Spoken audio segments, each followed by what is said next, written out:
Ang title po ng ating pag-uusapan ay Life and Abundance of It. Sabi po ng salita ng Panginoon, si Jesus ang pinagmumulan ng buhay. So kung si Jesus ay wala sa buhay ng tao, kahit masagana pa ang kanyang buhay dito, pero kung wala si Jesus sa kanyang buhay, wala siyang buhay talaga na matatawag. Dahil alam naman natin, without Christ, ang buhay ng isang tao ay mapapahamak. Amen?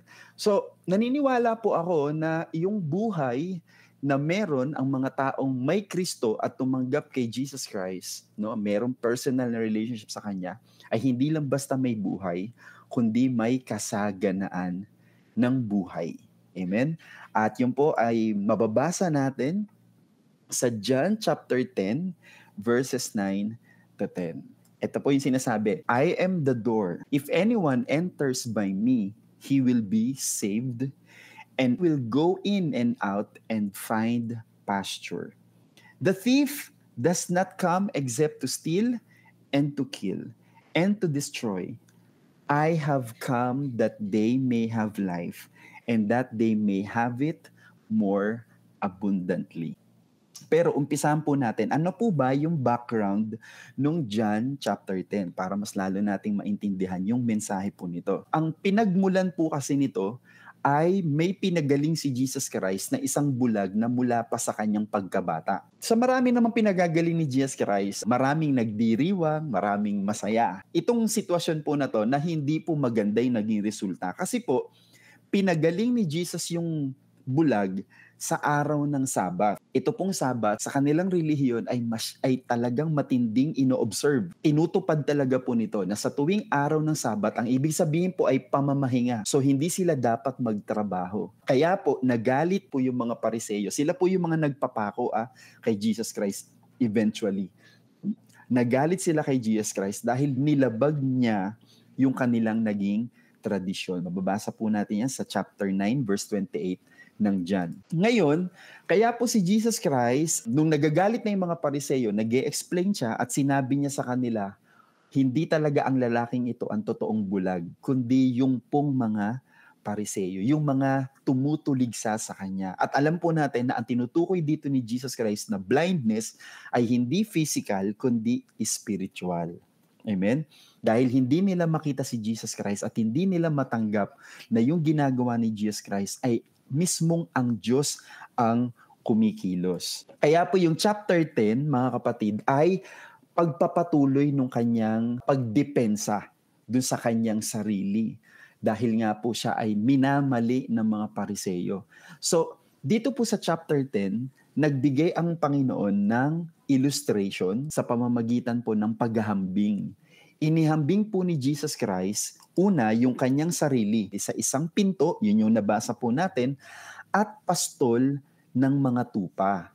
At yung pong mga tupa naman, sila naman po yung mga believers ni Jesus Christ. Parang ganito lang ang gusto sabihin ng Panginoon.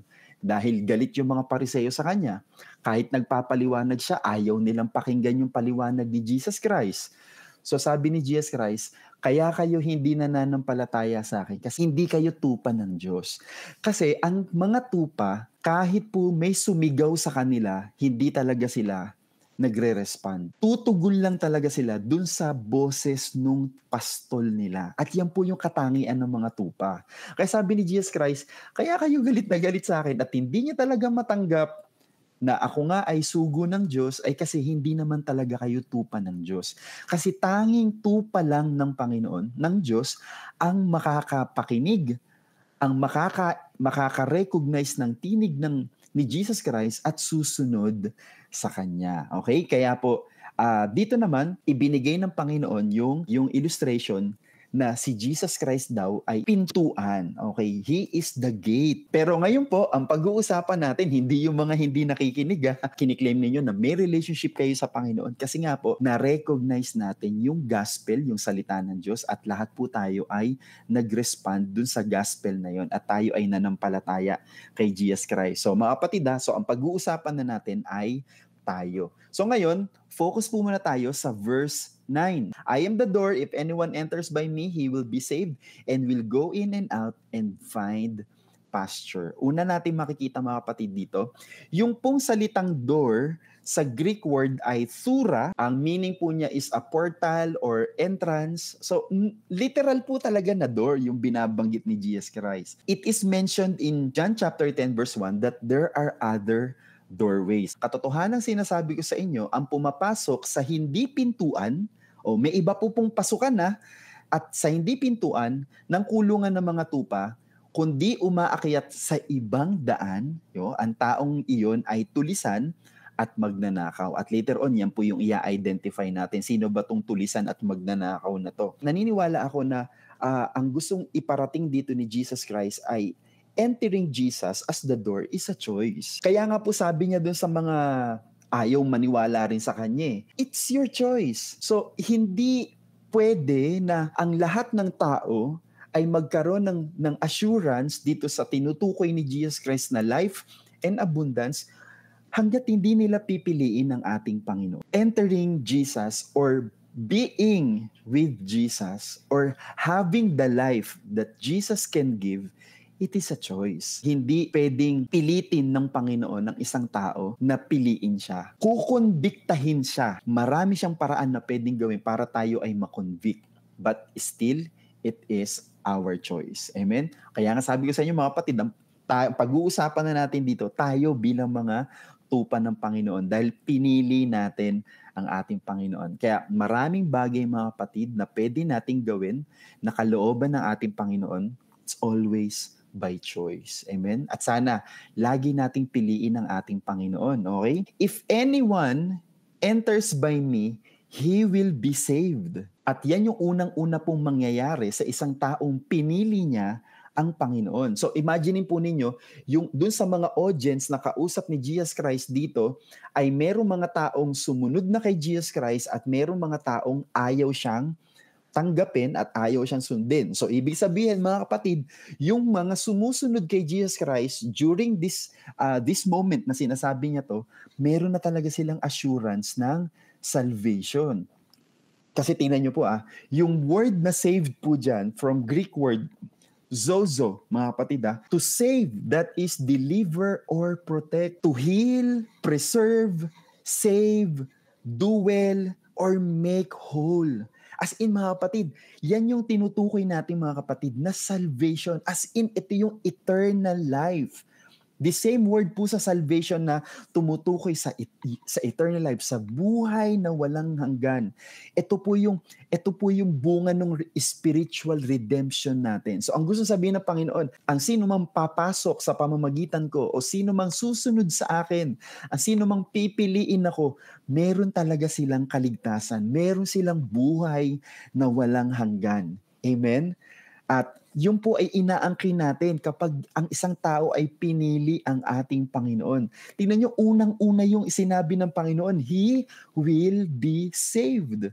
Kaya mga kapatid, yung salvation, wag natin siyang isiping it is too hard to get. Kasi ang Panginoon, from the moment na isang tao ay lumapit sa ating Panginoon, He can easily give the assurance of salvation. Alam niyo kung bakit ganun na lang kadali sa Panginoon magbigay ng kaligtasan? Kasi tayo mga tao parang gusto nating isipin, halimbawa, ikaw mula pagkabata mo, ang bait-bait mo na.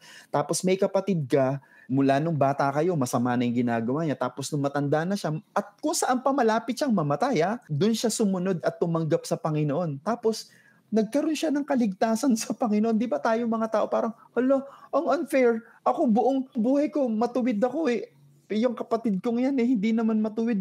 Lately lang yan tumanggap at nagpakabait Alam niyo, para sa atin, ang hirap ibigay sana dapat yung kaligtasan. Kasi ang totoo, kaya tayo ganun ang judgment natin. Hindi naman kasi tayo yung nagbayad ng salvation Alam niyo kung bakit ganun kadali kay Jesus Christ ibigay yung assurance ng salvation sa mga taong mananampalataya sa Kanya? Siya kasi yung maghihirap nun Amen? Kaya nga siya mag-o-offer ng buhay para maligtas sila. Kaya from the moment na may isang tao na pipiliin ng ating Panginoon, He can easily give salvation. Kasi siya yung magbibigay nun. Sa tayo na mga hindi namuhunan doon, parang, huwag nyo na maibigay yan. Di ba? Kasi nga, mga kapatid, tao lang tayo. Buti na lang ang ating Panginoon ay hindi kagaya nating mga tao. Sabi pa mga kapatid, sa second part nung verse 9, makikita natin doon na if anyone enters by me, una, he will be saved. At yung pangalawa, will go in and out and find pasture. Ito na yung sinasabi ko mga kapatid So, life and abundance of it. Hindi lang eternal life, no? Ano ba yung pasture, mga kapatid? Ang Greek word po ng pasture ay nome. Ang ibig sabihin po nun, feeding. No, as in, yung pastulan po ay doon sila dinadala para makakain, makainom, makapagpahinga, makapagpaaraw, alam niyo po, makapaglaro, as in, para mabuhay sila ng normal. Amen? And that is pasture. At yung pinapangako ng Panginoon. Sa sino mang pipiliin ako at susunod sa akin, magkakaroon sila ng buhay na walang hanggan. At hindi lang yun, makakasumpong sila ng pastulan. Amen? Ano ba ang kalooban ng Panginoon? So Jesus intended to lead us not only to eternal life, but to abundance.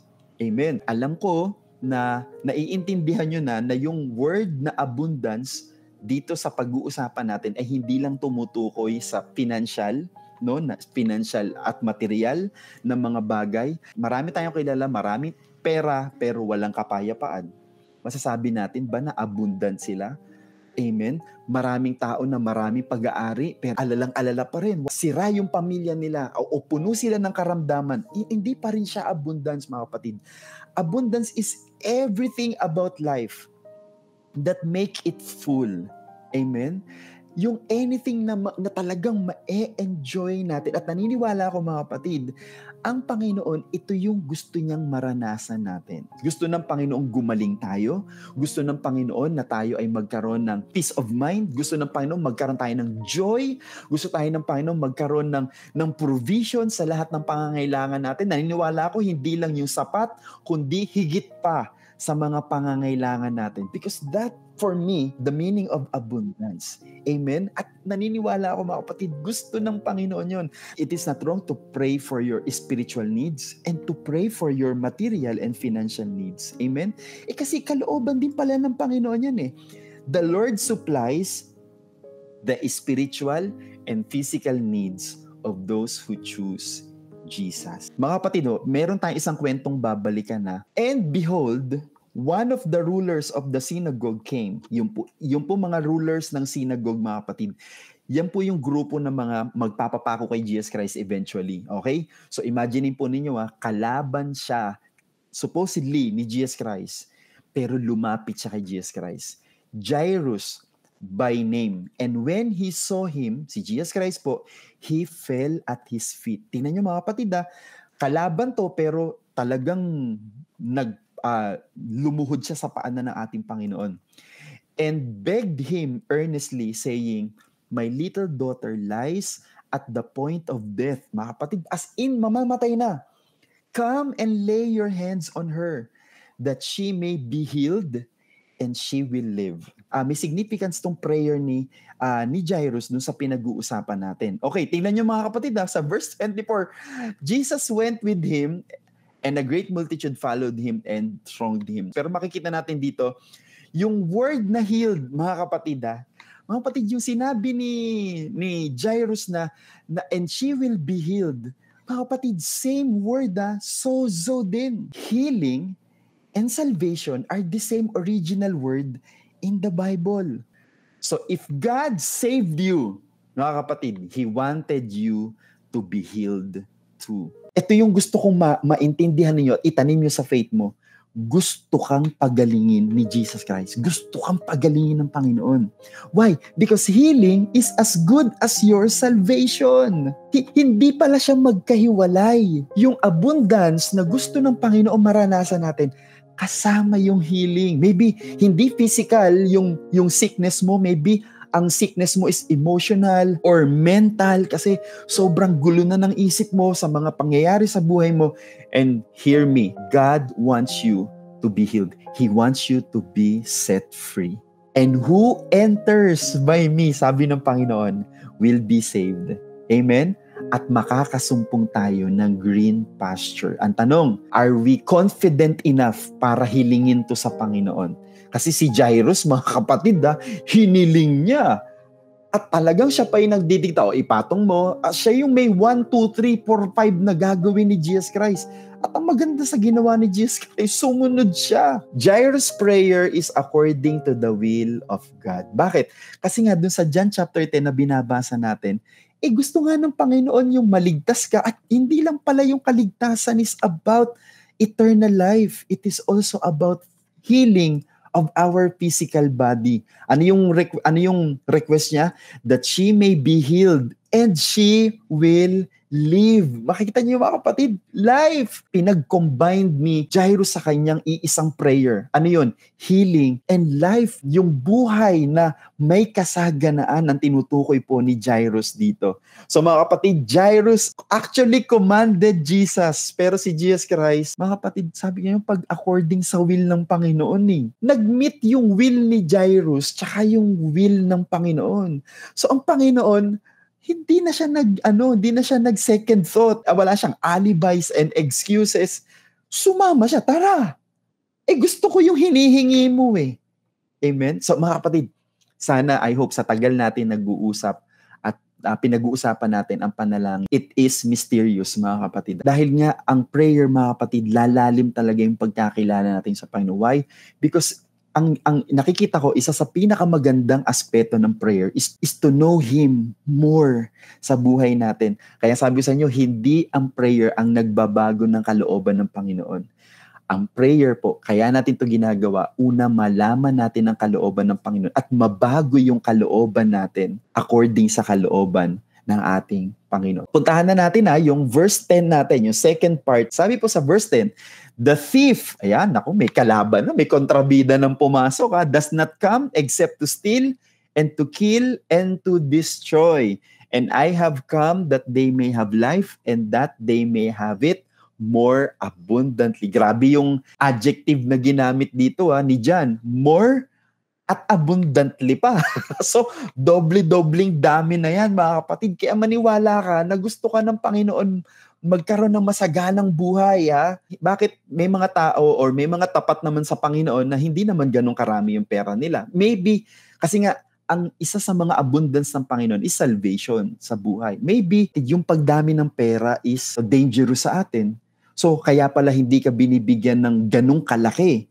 Dahil is saving you from failing. So, wag natin iisipin na, si Lord, ba't kaya ito lang ang binibigay sa akin? Akala ko ba gusto mo ako ng abundant life? Mga kapatid, what if God is saving you? Kasi maybe your character is not good enough to handle yung mga ganong kalaking pagpapala. So, tiwala ka lang. Amen? Titiwala ka lang sa Panginoon. Wag mo sukatin ng Panginoon sa dami ng pera mo sa bulsa o sa ATM o sa GCash mo. Sukatin mo ang kabutihan ng Panginoon ayon sa kanyang mga salita. Amen? Pero makikita natin na may isa ng character na sinabi si Jesus Christ. At umpisa pa lang ng John chapter 10, mga kapatid, ay binanggit na niya na may mga magnanakaw. At mga kapatid, hindi na natin ito kailangang pagtalunan dahil walang iba kundi ito ay ang kaaway. Take note, take note. In the pasture, the thief comes. Ito yung gusto ko ma-realize ninyo Sabi ng Panginoon, dun sa pasture, i-enjoy ng mga tupa niya na pinili siya, na sumusunod sa kanya, yung buhay na may kasaganaan. Pero may sinabi si Jesus Christ, the thief comes.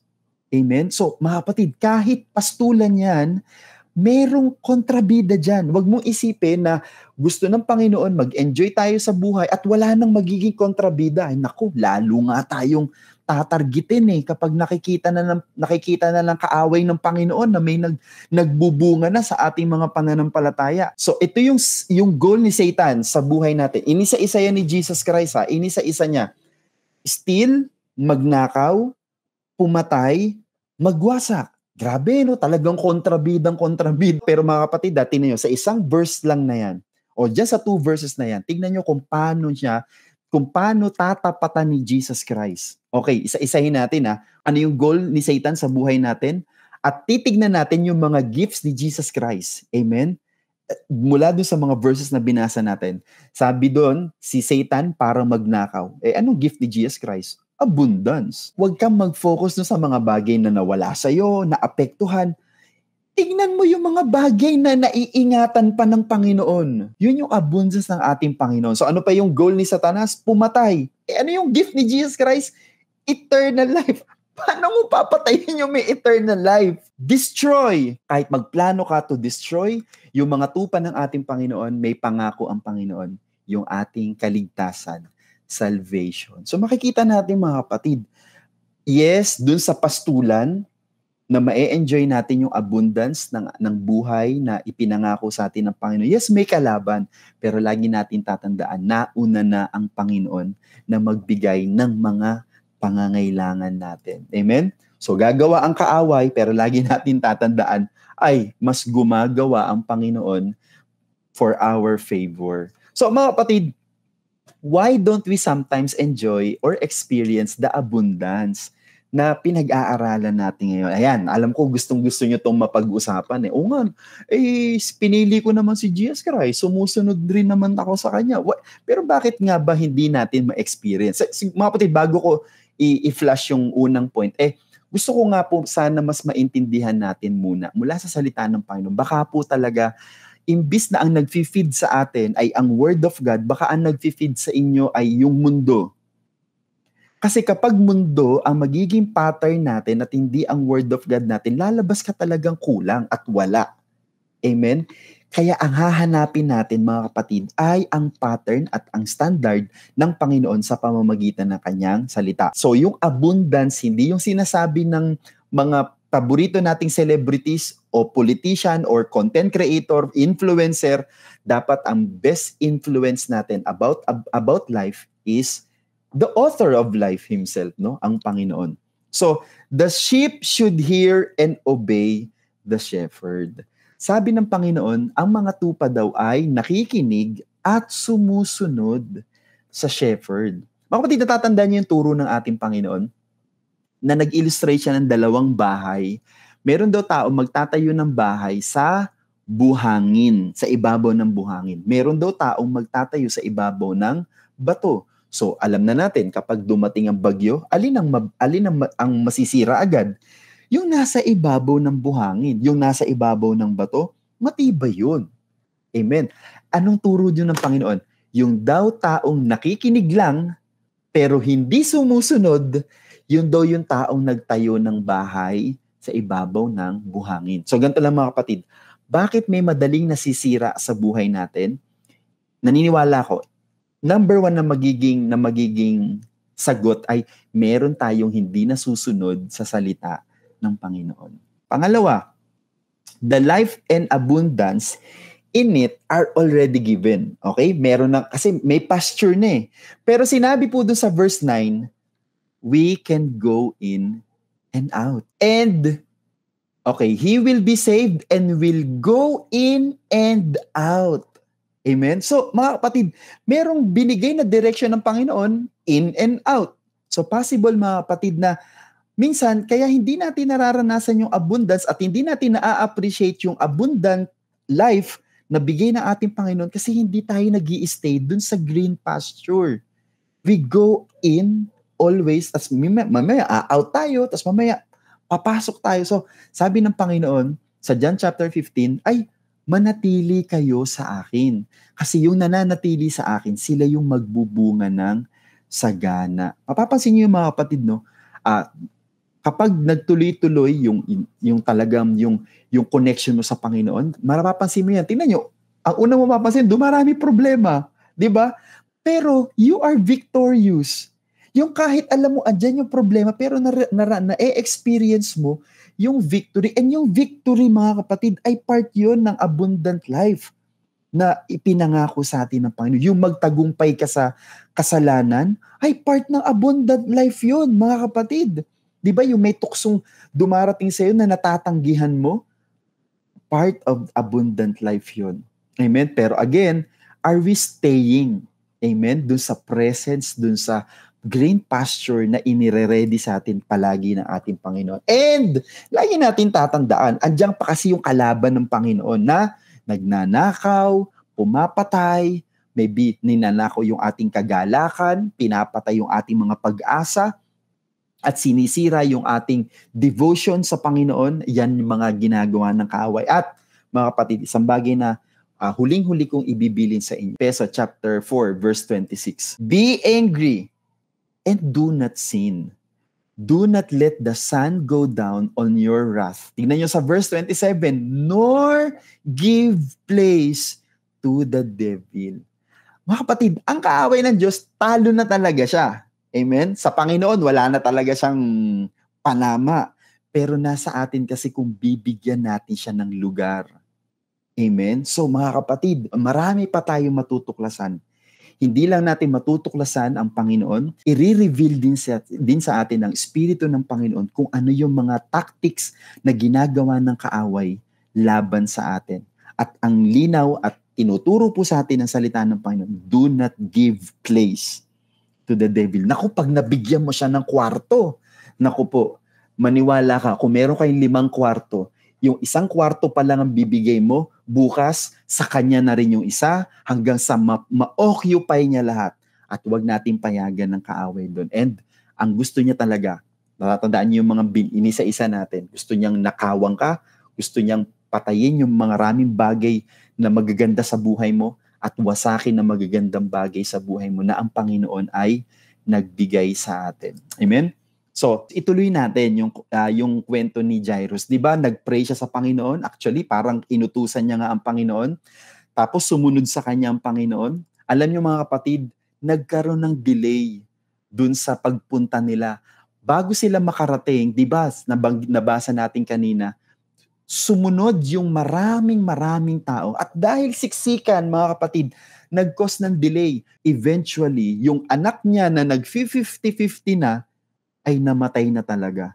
So minsan, mga kapatid, kahit nasa pastulan ka na, nandyan na si Jesus Christ sa buhay mo, hindi pwedeng walang mga challenges. Meron talaga mga challenges. Sabi po sa verse 35, while he was still speaking, some came from the ruler of the synagogue's house who said, your daughter is dead.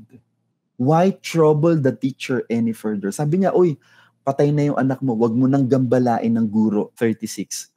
As soon as Jesus heard the word, ano yung word? Merong word from the other influence. Anong sabi?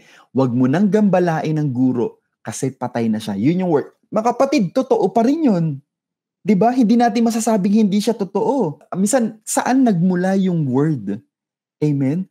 So, saan paniniwalaan natin yung nagmula lang sa tao o yung nagmula sa Panginoon? Pero, as soon as Jesus heard the word, tingnan nyo lagi mga kapatid, every time na pag tayo nasa pasture tayo, kapag lagi tayong pumapasok sa presence ng ating Panginoon, lagi nyo tatandaan, ang mga salita at ang mga ideas ng kaaway ng Diyos, nako, lagi rin yung babato sa atin. Pero makikita nyo rito, as soon as Jesus heard the word was spoken, He said, tandaan nyo, laging sasabayan tayo ng tinig ng Panginoon. Ang kaaway, yung kanyang mga tinig, lagi siyang mambabato sa atin ng pag-aalinlangan, ng pagdududa, ng kalungkutan, pero kagaya na ginawa ni Jesus Christ kay Jairus, laging present din ng Panginoon. As soon as He heard, sinabi niya kay Jairus, he said to the ruler of the synagogue, do not be afraid, only believe. Grabe, no? Yan yung mga pinakamasarap na marinig mula sa Panginoon kahit patay na yung inilalapit mo sa Panginoon. Why? Because Satan, yun ang gusto niya. Pero sa Panginoon, hindi kailan mamamatay ang pag-asa ng taong sa Diyos umaasa. Amen? Tingnan niyo mga kapatid, nung eventually namatay yung anak ni Jairus kasi kahit nandun na si Jesus Christ, yes, nasa green pasture ka, pero may mga challenges pa rin sa buhay. But Jesus spoke to Jairus. Bakit nagsalita ang Panginoon kay Jairus? Naniniwala ako, i-connect lang natin siya doon sa pinag-aaralan natin. He spoke to Jairus to lead him again enter the pasture. Nagsalita ulit ang Panginoon. Okay, may word galing sa labas at bad news, pero ang Panginoon nagbigay sa kanya ng word para i-encourage siya, i-inspire, i-uplift, no? At nakikita ko dito sa pinag-uusapan natin, yun yung paraan ng Panginoon. Parang ganito yung tupa. Anak, pasok ka na ulit. Anak, di kita iiwan, di kita pababayaan. Maniwala ka sa akin. May ginagawa ako. Patay na siya sa paningin nyo, ninyong mga tao, pero iba yung nakikita ko. Amen? At yun yung paraan ng Panginoon para lalo tayong, para makabalik tayo dun sa ating green pasture.